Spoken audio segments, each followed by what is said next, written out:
हर हर महादेव भक्तों, कैसे हैं आप। भगवान शिव के 3 राक्षस पुत्र जिनसे खुद देवता भी डरते थे, आखिर कैसे हुआ था इन 3 राक्षस पुत्रों का जन्म। तो चलिए वीडियो शुरू करते हैं, लेकिन वीडियो में आगे बढ़ने से पहले हमारे चैनल को अवश्य सब्सक्राइब कीजिएगा एंड बेल आइकन जरूर दबाएं।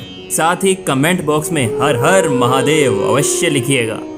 जब जब भगवान शिव और माता पार्वती के पुत्रों के बारे में पूछा जाता है तो आप में से अधिकतर लोगों का जवाब हमेशा यही रहता है कि उनके 2 पुत्र थे, एक गणेश जी, दूसरे कार्तिकेय जी। लेकिन क्या आप जानते हैं कि भगवान शिव के इन दोनों के अलावा 3 राक्षस पुत्र भी थे? जी हाँ, शिव पुराण, विष्णु पुराण, वामन पुराण, इन सभी में भगवान शिव के इन 3 राक्षस पुत्रों के बारे में विस्तार से जानकारी मिलती है।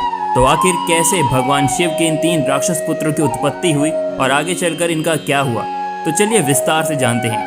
तीसरे नंबर पर मौजूद है भगवान शिव के शक्तिशाली राक्षस पुत्र अंधक। अंधक की कहानी बेहद ही रोचक है। एक बार भगवान शिव और माता पार्वती घूमते घूमते काशी पहुंच गए। वहां पर भगवान शिव अपना मुख पूर्व दिशा की ओर करके बैठे हुए थे। उसी दौरान माता पार्वती ने पीछे से भगवान शिव की दोनों आंखें बंद कर दी। ऐसा करने से पूरे संसार में अंधकार छा गया। सृष्टि को बचाने के लिए भगवान शिव ने अपनी तीसरी आंख खोली, जिससे पूरे संसार में रोशनी हो जाए। लेकिन उसकी गर्मी से माता पार्वती और भगवान शिव दोनों को ही पसीना आ गया। जब पसीने की बूंद धरती पर पड़ती हैं तो उनसे एक बालक की उत्पत्ति होती है। उस बालक का मुख बड़ा ही भयानक था। उस बालक को देखकर माता पार्वती डर जाती हैं। तब भगवान शिव ने उन्हें बताया ये उन्हीं का ही पुत्र है। उन्हीं के पसीने के कारण ये उत्पन्न हुआ है। अंधकार में उत्पन्न होने के कारण उस बालक का नाम अंधक रखा गया। लेकिन वो दूसरी तरफ उसी समय दैत्य हिरण्याक्ष पुत्र की कामना लेकर घोर तपस्या कर रहा था। उसने भगवान शिव से पुत्र प्राप्ति का वर मांगा तो भगवान शिव ने अंधक को उसे पुत्र के रूप में प्रदान कर दिया। अंधक असुरों के बीच ही पला बढ़ा और असुरों का राजा बन गया।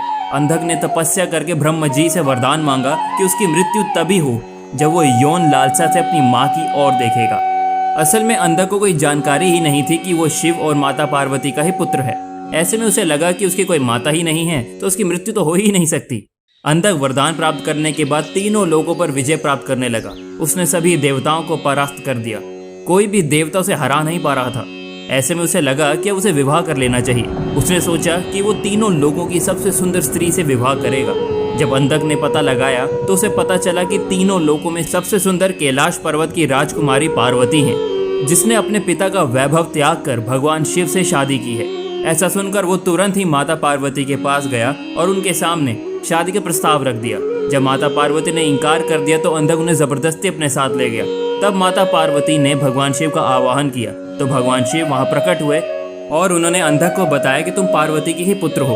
ऐसा कहकर भगवान शिव और अंधक के बीच घनघोर युद्ध हुआ, जहाँ स्वयं भगवान शिव ने अपने त्रिशूल के प्रहार से अंधक का वध कर दिया और इस तरह अंधक का वध भगवान शिव द्वारा हुआ। अब हम बात करते हैं दूसरे सबसे शक्तिशाली राक्षस पुत्र की। वो और कोई नहीं बल्कि जालंधर है। अंधक के अलावा विष्णु पुराण में भगवान शिव के दूसरे राक्षस पुत्र जालंधर का भी उल्लेख मिलता है। कहते हैं जालंधर भगवान शिव का सबसे बड़ा दुश्मन बन गया था।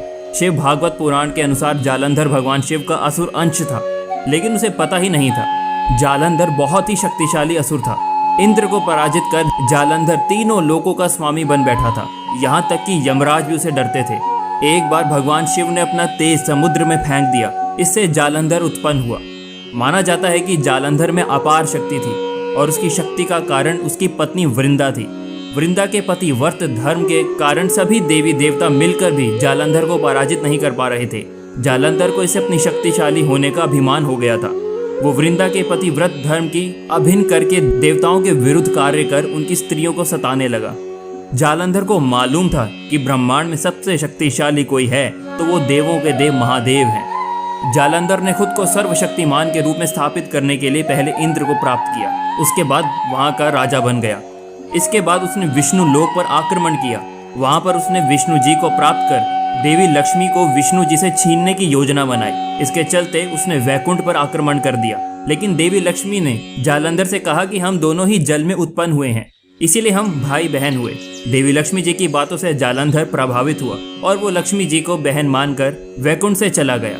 इसके बाद उसने सीधा कैलाश पर आक्रमण करने की योजना बनाई। उसने सारे असुरों को इकट्ठा किया और कैलाश जाकर देवी पार्वती को पत्नी बनाने के प्रयास में लग गया। इससे देवी पार्वती क्रोधित हो गई। तब महादेव को जालंधर से युद्ध करना पड़ा। लेकिन वृंदा के पतिव्रत के कारण भगवान शिव का हर प्रहार जालंधर पर निष्फल हो रहा था। अंत में देवताओं ने मिलकर योजना बनाई और भगवान विष्णु जालंधर का भेष बनाकर वृंदा के पास पहुंच गए। वृंदा भगवान विष्णु को अपना पति जालंधर समझकर उनके साथ पत्नी के समान व्यवहार करने लगी। ऐसे में वृंदा का पतिव्रत धर्म टूट गया और शिव जी ने अपने त्रिशूल के प्रहार से जालंधर का वध कर दिया। अब विष्णु द्वारा पतिव्रत भंग कर जाने पर वृंदा ने आत्मदह कर दिया। तब उसकी राख से वहीं पर तुलसी का पौधा जन्मा। तुलसी देवी वृंदा ही हैं, उन्हीं का स्वरूप है जिन्हें भगवान विष्णु लक्ष्मी से भी अधिक प्रिय थे।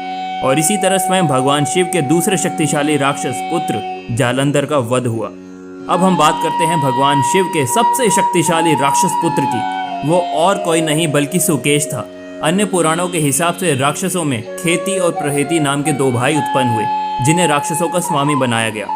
प्रहेती धार्मिक स्वभाव के होने के कारण वन में चला गया, जबकि हेती ने काल की बहन से विवाह कर लिया।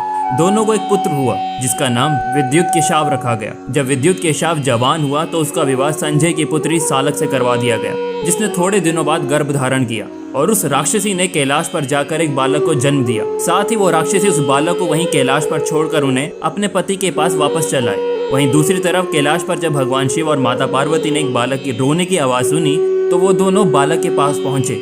बालक को रोता हुआ देखकर उन्होंने बालक को उठा लिया और उसे अपने पुत्र के समान ही प्यार दिया। वो बालक और कोई नहीं बल्कि सुदेश था, जिसका नामकरण स्वयं भगवान शिव और माता पार्वती ने किया था। वहीं पुराणों के अनुसार सुकेश भगवान शिव और पार्वती का पुत्र नहीं था, परंतु दोनों ने उसे अपने पुत्र के समान ही प्रेम किया। वहीं बाद में सुकेश का विवाह गंधक की पुत्री रेवती से हुआ और उन्हें 3 पुत्र हुए, जिन्हें हम माली, सुवाली और मल्यवन के नाम से जानते हैं।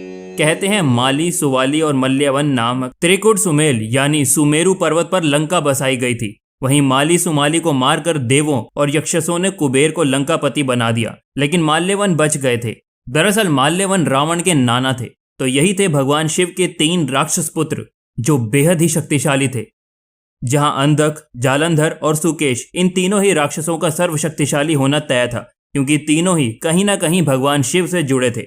तो आपके हिसाब से इन तीनों में से सबसे शक्तिशाली राक्षस पुत्र कौन था? कमेंट करके जरूर बताइएगा। और वीडियो अच्छा लगा हो तो जरूर लाइक कीजिएगा, चैनल को सब्सक्राइब कीजिएगा। हर हर महादेव।